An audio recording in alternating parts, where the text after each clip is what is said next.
Yang keempat saya Nafil. Dan yang kelima saya Faisal Ditya. Di sini kami akan menjelaskan tentang cerpen tarian pena yang berkarya Virginia C.C. Komantau. Yuk simak penjelasan. Akan menjelaskan judul tokoh, sinopsis tarian pena. Yang pertama adalah judul pergerakan tarian pena. Yang kedua adalah tokoh terdiri dari 3 orang, yaitu ibu perempuan tua dan Aryo. Yang ketiga sinopsis. Sinopsis tarian pena. Cerita tarian pena dimulai dari tokohnya. Aku berjalan menyusuri jalan desa tenang di bawah matahari. Tiba-tiba aku mendapatkan diriku berada di istana, di mana seorang wanita tua menyambutku dengan hangat di dalam istana tersebut. Aku menari dengan pena di atas kain putih, lalu aku menunggu semuanya dan tiba-tiba aku tertidur dan bermimpi.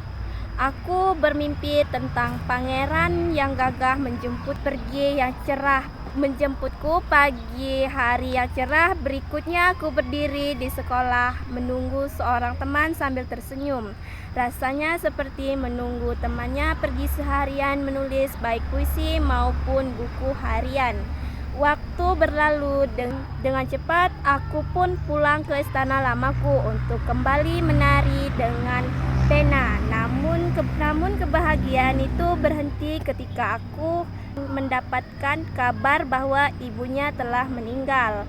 Setelah kehilangan ibunya, aku sangat merasakan kehilangan dan menjalani hari-hari penuh penyesalan. Saya banyak merenung dan menulis cerita dengan pena. Dalam tulisannya, saya memimpikan ibunya yang pergi di tengah kesedihan. Saya juga mengalami mimpi buruk tentang kematian wanita tua yang selalu menyambutnya. Ceritanya berlanjut padaku.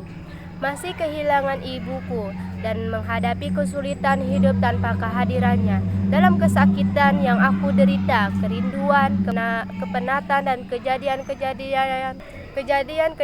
yang menuntutnya. Secara keseluruhan, cerita tari pena menggambarkan perjalanan emosional dan melalui tulisan serta mimpi dari kebahagiaan hingga kehilangan dan kesulitan yang dihadapi. Yang kami uraikan kisah hasil panel wanita tua itu, seorang tokoh yang tinggal di istana lamaku dan selalu menyambut narator dengan hangat.